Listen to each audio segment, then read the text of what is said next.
تبارك الذي بيده الملك وهو على كل شيء قدير। ফজরের আলো ফোটার আগে আকাশের তারকারা যখন বিদায় নিতে শুরু করে, তখন আকাশের দিকে তাকালে আপনি এর সৌন্দর্য দেখে মুগ্ধ হয়ে যাবেন। আর ভোরের আলো ফোটার সাথে যখন একটি দুটি পাখি বাতাসে ভর দিয়ে উড়ে যায়, তখন একবার ভেবে দেখেছেন কি তারা আসলে কার আকাশে উড়ে, কার বাতাসে ঘুরে? কোরআনের মধ্যে এমন একটি সূরা আছে যা আমাদের মনে করিয়ে দেয় যে কে আসলে সর্বময় সবকিছুর অধিকারী। এটি সূরা মুলক, শাসন ক্ষমতার অধ্যায়, একটি ঐশ্বরিক সিম্ফনি যা জ্ঞান, শক্তি ও চিন্তাকে একটি সুতোয় বাঁধে।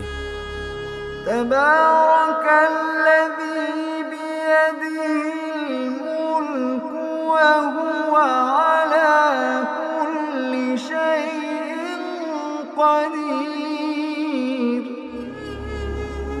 অত্যন্ত বরকতময় তিনি, সর্বময় কর্তৃত্ব ও রাজত্ব যার হাতে, তিনি সবকিছুর উপর ক্ষমতাবান। সূরাটি শুরু হয় বরকত বা আশীর্বাদের ঘোষণা দিয়ে, যা একমাত্র আল্লাহর, মালিকুল মুলক, সর্বোচ্চ শাসকের। তিনি ভিখারিকে বাদশাহ আর বাদশাহকে ভিখারি, ধনীকে গরিব এবং গরিবকে ধনী বানান। তার কৌশল ও ইচ্ছায় কারো হস্তক্ষেপ চলে না। الذي خلق الموت والحياة ليبلوكم أيكم أحسن عملا وهو العزيز الغفور। তিনি সৃষ্টি করেছেন মৃত্যু ও জীবন তোমাদেরকে পরীক্ষা করার জন্য, কে তোমাদের মধ্যে আমলের দিক থেকে উত্তম। তিনি পরিক্রমশালী, ক্ষমাশীল। জীবন এবং মৃত্যু এগুলো শুধু কোনো ঘটনাচক্র নয়, বরং আল্লাহর সচেতন এক সৃষ্টি। সূরা মুলক আমাদের চিন্তা করতে আহ্বান জানায় আমরা কেন এখানে, আর আমরা চলে যাওয়ার পর কি অবশিষ্ট থাকবে। الذي خلق سبع سماوات طباقا ما ترى في خلق الرحمن من تفاوت। যিনি সৃষ্টি করেছেন 7 আসমান একটির উপর আরেকটি, তোমরা মহাদয়াময়ের সৃষ্টিকার্যে কোনরূপ অসামঞ্জস্য দেখতে পাবে না। তোমরা আবার দৃষ্টি ফিরিয়ে দেখো, কোনো দোষ ত্রুটি দেখতে পাও কি? জগতের প্রত্যেক প্রাণীতে, প্রত্যেক গলিতে একজন অতি দয়ালু রক্ষাকারীর চিহ্ন আছে, যিনি আর রহমান। সূরা মুলক আমাদের চ্যালেঞ্জ ছুড়ে দেয়, তুমি কি পরম করুণাময়ের সৃষ্টিতে কোনো ত্রুটি দেখতে পেয়েছ? আবার দেখো, তুমি কি কোনো ফাটল দেখতে পাও, কোনো অসম্পূর্ণতা?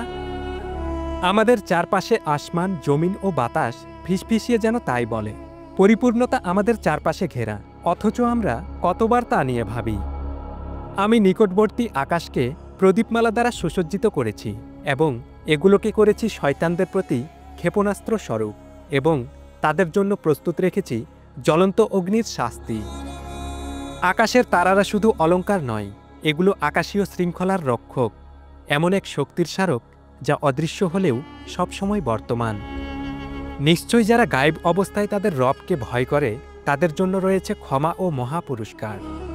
وللذين كفروا بربهم عذاب جهنم وبئس المصير। যারা তাদের প্রতিপালককে অস্বীকার করে, তাদের জন্য আছে জাহান্নামের শাস্তি, কতই না নিকৃষ্ট সে প্রত্যাবর্তন স্থল। সূরা মুলক হল পথিকের সঙ্গী, কবরের ঢাল, কিয়ামতের দিনে সুপারিশের উৎস। প্রিয় নবী সাল্লাল্লাহু আলাইহি ওয়াসাল্লাম বলেছেন, কোরআনে এমন একটি সূরা আছে যার 30টি আয়াত তার সঙ্গীর জন্য সুপারিশ করবে যতক্ষণ না তাকে ক্ষমা করা হবে। এটি সূরা মুলক। এটি একটি জীবনী সুধা। এটি পাঠ করুন এবং ভাবুন, কারণ এর আয়াতগুলোতে রয়েছে প্রত্যেক সফলতার গোপন রহস্য, এখানে এবং পরকালে। রাত যখন গভীর হয় এবং আকাশের তারাগুলো তাদের জায়গা নেয়, তখন মনে রেখো, যিনি এগুলো সৃষ্টি করেছেন, যিনি এই সাম্রাজ্যের মালিক।